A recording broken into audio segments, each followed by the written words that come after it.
ഷെയ്ഖുന റസൂലുള്ളാഹി സ്വല്ലല്ലാഹു അലൈഹി വസല്ലം അല്ല. പടച്ചോനെ ഇയാൾക്ക് സംശയം, ഞാൻ സ്വപ്നം കാണാൻ വിചാരിച്ച് ആഗ്രഹിച്ച റസൂലുള്ളാഹനല്ലേ, ഇതെന്ത് പറ്റിപ്പോയി? അപ്പോഴാ കാന്തപുരത്തിന്റെ മറുപടി, വിഷമിക്കണ്ട, ബേജാറാകണ്ട, നബി സല്ലല്ലാഹു അലൈഹി വസല്ലം തൊട്ടപ്പുറത്തെ റൂമിലുണ്ട്, പക്ഷെ കാണണമെങ്കിൽ ആ ടിക്കറ്റ് ഞാൻ തരണം, അതാ ഇങ്ങോട്ട് വന്നത്, ഒരു ടിക്കറ്റ് തരാറ്, ടിക്കറ്റ് മുറിച്ചു കൊടുത്തു. അപ്പോൾ റസൂലുള്ളാഹിനെ കാണാൻ ടിക്കറ്റ് മുറിച്ചു കൊടുക്കുന്ന ആളാണ്.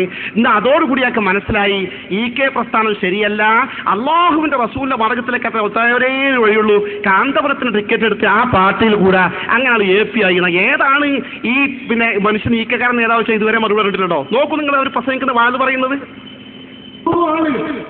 നമ്മുടെ ഒരു സുഹൃത്ത് എന്നോട് പറഞ്ഞു, ജിദ്ദയിൽ AP ഉസ്താദിന്റെ എതിരിൽ മാത്രം പ്രവർത്തിച്ചിരുന്നൊരു വ്യക്തി.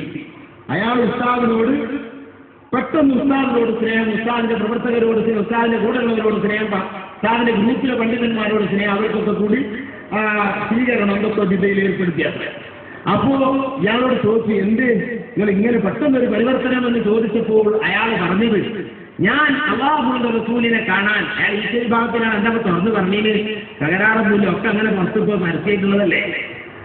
അയാൾ പറയുന്നത്, ഞാൻ ഉസ്താദിന്റെ എതിരിലല്ല, പക്ഷെ ഞാൻ അല്ലാഹുവിന്റെ റസൂലിനെ കാണാൻ വളരെയധികം പരിശ്രമിച്ചവരാണ്. അതിനുള്ള ഏക വഴി സ്വലാത്ത് തന്നെയാണ്. സ്വലാത്ത് ചൊല്ലി ചൊല്ലി ചൊല്ലി ചൊല്ലി അവസാനം അടുത്ത് ഞാനൊരു സ്വപ്നം കണ്ടു. എന്താ? നബി സല്ലല്ലാഹു അലൈഹി വസല്ലം തങ്ങളെ കാണാൻ വേണ്ടി ഒരു വലിയ സഫ്, ഒരു വലിയ ക്യൂ ഞാൻ കണ്ടു. ഞാൻ അതിൽ ചെന്ന് നിന്നു. നട്ടുച്ച ടൈം, വേറെ ഒഴുകുന്നു. ഏതായാലും കാലങ്ങളായില്ലേ നബിയെ കാണാൻ ആഗ്രഹിക്കുന്ന ഈ രീതിയിൽ നിന്ന് പിന്തിരിയുന്ന വൃത്തമില്ല എന്ന് മനസ്സിലാക്കി ആ വലിയ ആ ക്യൂവിന്റെ പിന്നിൽ ഞാനും കൂടി അങ്ങേ നടന്ന് നടന്ന് നടന്ന് ഒരു റൂമിലാണ് റസൂലുള്ളത് എന്നാണ് കേൾക്കുന്നത്. അതേക്കും കാലെടുത്ത് വെക്കുമ്പോൾ അവിടെ നബിയല്ല ഉള്ളത്, കാന്തപുര ഉസ്താദാണുള്ളത്, AP ഉസ്താദാണുള്ളത്. സുബ്ഹാനല്ലാഹ്, എന്താ പരിപാടി? AP ഉസ്താദ് ടിക്കറ്റ് കൊടുക്കുന്നു. എന്തിന്? അപ്പുറത്തെ റൂമിൽ റസൂലുള്ള ഇരിക്കുന്നുണ്ട്, ആ നബിയെ കാണാൻ AP ഉസ്താദ് ടിക്കറ്റ് കൊടുക്കുന്നു. ആ ടിക്കറ്റ് വാങ്ങി ഞാൻ അടുത്ത റൂമിൽ കയറിയപ്പോൾ അവിടെ റസൂലുള്ളാഹി ഇരിക്കുന്നു. ഞാൻ മനസ്സിലാക്കി, അല്ലാഹുവിന്റെ റസൂലിലേക്കെത്താൻ ഇക്കാലത്ത് പറ്റിയവരുണ്ടെങ്കിൽ ഞാൻ തുടരുന്ന വിഭാഗമല്ല, മറിച്ച് കാന്തപുരം മാത്രമാണ്. ഞാൻ അതോടുകൂടെ എന്റെ ഗ്രൂപ്പ് വിട്ടു. നിങ്ങൾ മനസ്സിലാക്കിക്കോ സഹോദരന്മാരെ, ഇവര് കാരന്തൂർ മർക്കസിന്റെ നേതൃത്വത്തിലുള്ള മർക്കസ് പബ്ലിക്കേഷൻ പ്രസിദ്ധീകരിച്ച് ഇവർക്ക് വേണ്ടി വ്യാപകമായി പ്രചരിപ്പിച്ചുകൊണ്ട CD-യുടെ ഭാഗമാണിത്. ഇവരുടെ ടോപ്പ് പ്രഭാഷകനാണ്. ഇതുമ നിൽക്കുന്നില്ല, ഒരൊറ്റപ്പെട്ട ബന്ധമല്ല തങ്ങളുമായി കാന്തപുരത്തിനുള്ളത്. ഒരിക്കൽ കാന്തപുരവുമായി ബന്ധപ്പെട്ട ഒരു നേതാവിന് ചെറിയൊരു അകൽച്ച കാന്തപുരത്തിനോട് തോന്നി. ചെറിയൊരു വെറുപ്പ്, അടുത്ത ചെറിയ അകൽച്ച വരും, അത് സ്വാഭാവികമാണ്. അവിടെ നമ്മുടെ മഹാന്മാരെ പോലെയല്ല. അപ്പൊ ഇയാൾക്ക് അന്ന് രാത്രി സ്വപ്നം, അബൂബക്കർ സിദ്ദീഖ് റളിയല്ലാഹുവിന്റെ മഹത്വം നബി സല്ലല്ലാഹു അലൈഹി വസല്ലം സ്വപ്നത്തിൽ ഇങ്ങനെ പറഞ്ഞു കൊടുക്കുക. അബൂബക്കർ സിദ്ദീഖ് റളിയല്ലാഹു അങ്ങനത്തെ മഹാനാണ്, ഇങ്ങനത്തെ മഹാനാണ്. പടച്ചോനെ, എനിക്കെന്തിനാണ് നബി തങ്ങൾ പറഞ്ഞു തരുന്നത്? ഇത് ഞാൻ അബൂബക്കർ സിദ്ദീഖിന്റെ മഹത്വം നിഷേധിച്ചിട്ടില്ലല്ലോ. അപ്പോഴാണ് എനിക്ക് മനസ്സിലായത്, മഹാനായ അമീറുൽ മുഅ്മിനീൻ അബൂബക്കർ സിദ്ദീഖ് റളിയല്ലാഹുവിനെ കുറിച്ചല്ല എനിക്ക് തങ്ങൾ പറഞ്ഞു വരുന്നത്.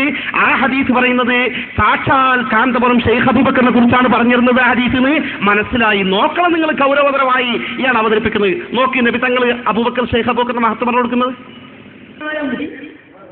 ഉസ്താദിന്റെ അഭിപ്രായത്തിന് എതിരിൽ ഒരു ചെറിയ അഭിപ്രായമുള്ള ഒരു വലിയ പണ്ഡിതൻ, ഒരു വലിയ മനുഷ്യൻ, ആ മനുഷ്യൻ എന്നോട് പറഞ്ഞു, ഉസ്താദിനോടൊന്നും എതിർപ്പല്ല, ചെറിയ അകൽച്ച വന്നു പോയ ഒരാൾ. അയാൾ ഉസ്താദിന്റെ ഒരു ചെറിയ ശിഷ്യനാണ്. അയാൾ എന്നോട് പറയാണ്, ഞാൻ അല്ലാഹുവിന്റെ റസൂലിനെ സ്വപ്നത്തിൽ കണ്ടു. സ്വപ്നത്തിൽ കണ്ടപ്പോൾ റസൂലുള്ളാഹി തങ്ങൾ എന്നോട് ഒരു ഹദീസ് ഓതി. ഏതാണ് ഹദീസ്? മാ ഫൗല അബൂബക്കർ അലൈക്കും ബികസ്രീരി സ്വലാത്തും വലാ സിയാം വലാകിൻ ബിഅംദിൻ വഖറ ഫീ ഖൽബിഹി ഔ ഉഖ്തിറ ഫീ ഖൽബിഹി. അല്ലാഹുവിന്റെ റസൂൽ പറയുന്നു, അബൂബക്കർ സിദ്ദീഖ് റളിയല്ലാഹുവിനെ പറ്റി പറഞ്ഞ വാക്കാണ്. പക്ഷേ ആ വാക്ക് ഈ പണ്ഡിതനോട് ഒരിക്കലും തന്നെ ഉദ്ധരിക്കേണ്ട ആവശ്യമില്ല. അല്ലാഹുവിന്റെ റസൂലിന്റെ വാക്ക്, വിശുദ്ധ ഖുർആനിന്റെ വാക്കൊക്കെ ജാമിയാണ്, എല്ലാവർക്കും ഉൾക്കൊള്ളുന്നതാണ്. അദ്ദേഹം പറയാണ്, എന്നോട് റസൂൽ ഓതി തന്ന ഹദീസിലാണ്. അബൂബക്കർ നിങ്ങളേക്കാൾ ഉയർന്നത് കുറെ നിസ്കാരം കൊണ്ട് നോമ്പ് കൊണ്ടുമല്ല, തന്റെ ഹൃദയം അല്ലാഹു പ്രത്യേകമായി മാനിച്ച ഹൃദയമാണ്, അല്ലാഹു ഹൃദയത്തിലേക്കാണ് നോക്കുന്നത് എന്ന ഹദീസ് റസൂലുള്ളാഹി എന്നോട് പറഞ്ഞു. ഉസ്താദിനോടിന്റെ അഭിപ്രായത്തോട് ഒരു ചെറിയ അകൽച്ച സൃഷ്ടിച്ച ഒരു പണ്ഡിതനോട് റസൂൽ ഓതി കൊടുക്കുന്ന ഹദീസിന്റെ അർത്ഥം പറയുന്ന സഹോദരന്മാരെ, സിദ്ദീഖ് റളിയല്ലാഹു അൻഹുവിനെ പറ്റിയല്ല പറയുന്നത്. റസൂലുള്ളാഹിന്റെ കാലത്ത് സിദ്ദീഖ് തങ്ങളെ പറ്റി പറഞ്ഞ ഹദീസാണെങ്കിലും ഇന്നുള്ള ആ പണ്ഡിതനോട് ഈ ഹദീസ് മാത്രം റസൂൽ ഓതി കൊടുത്താൽ അബൂബക്കർ എന്ന് പറഞ്ഞാൽ എന്ന് പറയുന്ന അബൂബക്കർ ഉണ്ടല്ലോ, അത് നിങ്ങളെക്കാണൊക്കെ വളർന്നത് ഹൃദയത്തിന്റെ ശുദ്ധി കൊണ്ടും ഹൃദയത്തിന്റെ വളർച്ച കൊണ്ടുമാണ്. അവരോട് നിങ്ങൾ എതിരിന് നിൽക്കരുത് എന്നാണ് പറയുന്നത്. കാന്തപുരമായിട്ട് അകന്ന് നിൽക്കേണ്ട മഹാനായ അബൂബക്കർ സിദ്ദീഖ് റളിയല്ലാഹുവിന്റെ സ്ഥാനത്താണ് കാന്തപുരം തങ്ങളെ പഠിപ്പിച്ചു കൊടുത്തത് എന്ന്. തീർന്നില്ല, ഈ തരത്തിൽ നിരവധി പ്രഭാഷണം കേട്ടാൽ നമുക്ക് ടൈം ലിമിറ്റഡാ തീരൂല. ഒരു സാമ്പിൾ കൂടി കേട്ടോ. ഇദ്ദേഹം കുണ്ടൂർ ഷെയ്ഖ് എന്നാണ് ഷെയ്ഖിന്റെ പേർക്ക്. ഞാൻ അദ്ദേഹം ഷെയ്ഖാണോ അല്ലേ പറയാം, അപ്പൊ സമയം കണ്ടെത്തുന്നില്ല. ഇവരൊരുപാട് ആൾക്കാരെ ഷെയ്ഖാക്കിയിട്ടുണ്ട്, ഒരുപാട് ആൾക്കാരെ സയ്യിദുമാർ അഹ്ലു ബൈത്തും ആക്കിയിട്ടുണ്ട്. ഞാൻ അതിന്റെ ചരിത്രമൊന്നും ഇപ്പൊ പറയുന്നില്ല. ഈ കുണ്ടൂർ ഷെയ്ഖിനെ പറ്റിയാണ് അടുത്ത ബന്ധം. കുണ്ടൂർ ഷെയ്ഖ് നബി സല്ലല്ലാഹു അലൈഹി വസല്ലമയുമായി ബന്ധപ്പെട്ട മഹത്വം സ്വപ്നത്തിൽ കണ്ട കേസാ. എന്താ പ്രശ്നം വെച്ചാൽ കുണ്ടൂർ ഷെയ്ഖ് ഒരിക്കൽ നബി സല്ലല്ലാഹു അലൈഹി വസല്ലം സിയാറത്തിന് പോയി. ഹബീബായ മുത്ത് മുഹമ്മദ് മുസ്തഫ സല്ലല്ലാഹു അലൈഹി വസല്ലം സിയാറത്തിന് റബ്ബ് സുബ്ഹാനഹു വ തആല തങ്ങളെ ബറക്കത്ത് കൊണ്ട് നാം ഏവർക്കും തൗഫീഖ് നൽകി അനുഗ്രഹിക്കുമാറാകട്ടെ. അത് വല്ലാത്തൊരു അനുഭവമാണ്. എത്ര തവണ ചാൻസ് കിട്ടിയാലും നമ്മളാർക്കും വെറുപ്പൂരില്ല. പക്ഷെ കുണ്ടൂർ ഷെയ്ഖ് ചെന്ന് നോക്കുമ്പോൾ അവിടെ തിരക്കുണ്ടാവുന്ന ഉറപ്പല്ലേ, മുഹിദ്ദീങ്ങളോട് വരുമല്ലോ ആശിഖീങ്ങള്. അപ്പൊ തിരക്കുണ്ടായപ്പോ മൂപ്പർ നബി തങ്ങളോട് പറഞ്ഞു, തങ്ങളെ ഈ തിരക്കിൽ ഞാൻ ഇങ്ങോട്ട് വരില്ലടാ, എനിക്ക് വരാൻ കഴിയില്ല, ഞാൻ പോവുകയാണ്.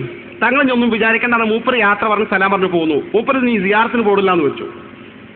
അങ്ങനെ ഇരിക്കുകയാണ്. പിന്നെ ഒരു സമയത്ത് നബി സല്ലല്ലാഹു അലൈഹി വസല്ലം മൂപ്പർ മദീന മസ്ജിദ് നബവിയിൽ വന്നപ്പോൾ ഇങ്ങനെ മാറി വെക്കുന്നുണ്ട്, വരിയും എന്ന് പറഞ്ഞിട്ട്. തങ്ങളെ ഞാനല്ലേ വരുവാനോട് നിങ്ങൾ പറഞ്ഞു പോകുന്നതല്ലേ, നിങ്ങൾ റൗദിയുടെ കടന്നോളി, ഞാൻ ഈ വരില്ല, അവിടെ തിരക്കാണ്, നിങ്ങൾക്ക് വരാൻ പറ്റില്ല എന്ന് പറഞ്ഞതല്ലേ, നമ്മൾ അഹദ് മീസാഖ് അങ്ങനെയല്ലേ ആയിരുന്നു. അല്ലല്ല, നിങ്ങൾ വരി, നിങ്ങൾക്ക് വേണ്ടപ്പെട്ട ഒരാളുണ്ട്, വേണ്ടപ്പെട്ട ആളപ്പം എന്നെക്കാളും വേണ്ടപ്പെട്ട ആൾ നിങ്ങൾക്ക് ഇവിടെ ഉണ്ട്. അതാരാ പറഞ്ഞോളെ, വരും. അപ്പൊ ചെന്ന് നോക്കുമ്പോ ഫഹുനാക ഷെയ്ഖ് അബൂബക്കർ, അവിടെ കാന്തപുരം അബൂബക്കർ മുസ്ലിയാർ ഇരിക്കുന്നുണ്ട്. അങ്ങനെ തങ്ങൾ വിളിച്ചെത്തിയപ്പോ ഞാൻ ചെന്നു. നോക്കണം തങ്ങളും കാന്തപുരം തമ്മിലുള്ള ബന്ധം. നോക്ക് നിങ്ങൾ. അടുത്ത സ്വപ്നം. കുണ്ടൂർ ഉസ്താദ് ഒരു ആശിഖായിരുന്നു. ഞാൻ ഉസ്താദിനോട് ചോദിച്ചു, റസൂലുള്ളാഹി സ്വല്ലല്ലാഹു അലൈഹി വസല്ലം തങ്ങൾ നിങ്ങളെ റൗലേക്ക് വിളിച്ചിരുന്നോ? ഒരു സദസ്സെന്നാ ഞാൻ ചോദിച്ചത്. അപ്പൊ അറബിയിൽ എന്നോട് മറുപടി പറഞ്ഞു, അതെ വിളിച്ചിട്ടുണ്ട്. ആ സദസ്സിലേക്ക് ഞാൻ മദീനത്ത് ചെന്നാൽ തിക്കും തിരക്കും കൂടി ഇനി നബിന്റെ അടുത്തേക്ക് വരൂല എന്ന് ഞാൻ തീരുമാനം നബിനോട് തന്നെ പറഞ്ഞതാ. അവിടെ പോയാൽ തിക്കില്ലാതെ അവിടെ കയറാൻ കഴിയില്ല റൗദയിലൊന്നും. അപ്പൊ അങ്ങനെ പറഞ്ഞതാ നബി സല്ലല്ലാഹു അലൈഹി വസല്ലം തങ്ങളോട്. ആ കരാറിലാണ് ഞാൻ നാട്ടിൽ പോന്നീനെ. പിറ്റത്തെ ഹജ്ജിന് പോയപ്പോ തിരക്കുള്ള സ്ഥലത്ത് നിന്ന് ഞാൻ അങ്ങോട്ട് മാറി ബാബുസലാമിലൂടെ ഞാൻ റൗദയിലേക്ക് പോകാനുള്ള താല്പര്യത്തിൽ ഇങ്ങനെ നോക്കി നിൽക്കുക. പക്ഷേ തിക്കുണ്ടായതുകൊണ്ട് വരൂല പറഞ്ഞല്ലേ. അപ്പോൾ റസൂലുള്ളാഹി തങ്ങൾ എന്നെ മാടി വിളിച്ചു. സ്വപ്നമല്ല സഹോദരന്മാരെ, സ്വപ്നമല്ലേ പറയുന്നത്, എന്നെ മാടി വിളിച്ചു. നിങ്ങൾക്ക് ഇഷ്ടപ്പെട്ടവർ ഇവിടെ ഉണ്ടെന്ന നിലക്ക് റസൂൽ എന്നെ മാടി വിളിച്ചു. ഞാൻ പറഞ്ഞു അവിടെ തിക്കും തിരക്കുമാണ്. കൊണ്ടൂർ സാഹ് പറയാ, അറബിയിൽ എന്നോട് പറഞ്ഞതാ. അപ്പൊ റസൂലുള്ള പറഞ്ഞു, അതിന് പരിഹാരമുണ്ട്, നിങ്ങൾ ഇങ്ങോട്ട് വരിക.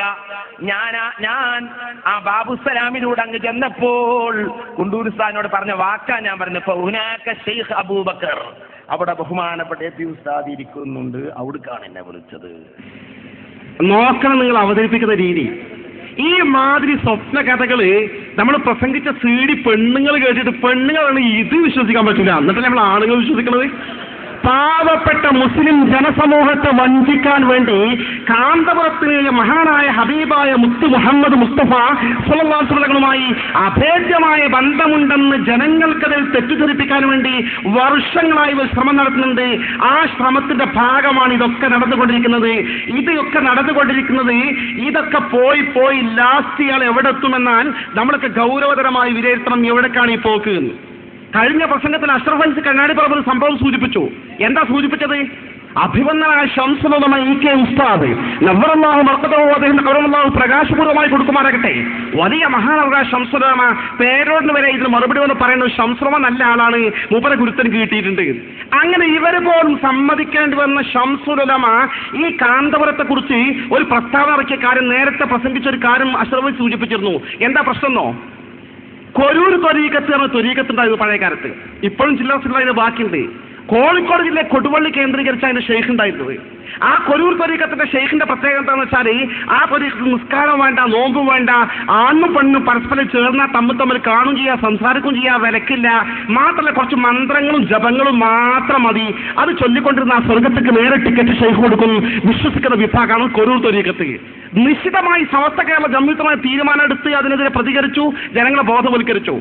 ഇത് ബോധവൽക്കരിച്ചുകൊണ്ടിരിക്കുന്ന കൂട്ടത്തിൽ കാന്തപുരം ഈ പ്രശ്നങ്ങൾ ഉണ്ടാക്കി രംഗത്ത് വന്നപ്പോ അന്ന് ശംസുറോവന്റെ നാവ് കൊണ്ടൊരിക്കൽ പ്രസംഗത്തിൽ പറഞ്ഞുപോയി, എടാ ഈ ഷെയ്ഖിനെ കുറിച്ച് കൊടുവള്ളിക്കാർ പറയാറുള്ളത് ഈ വാപ്പാനാ പറഞ്ഞാൽ ബഹുമാനപൂർവ്വം വാപ്പാന്നല്ല പറയാ. ആ നാട്ടിൽ പറയാ വാവിച്ചി എന്നാ പറയാ. വാപ്പാനെ കുറിച്ച് ബഹുമാനിച്ച് പറഞ്ഞ് വായിച്ച് എങ്ങനെ പറഞ്ഞു, വാവിച്ചി എങ്ങനെ പറഞ്ഞു എന്ന് പറയും.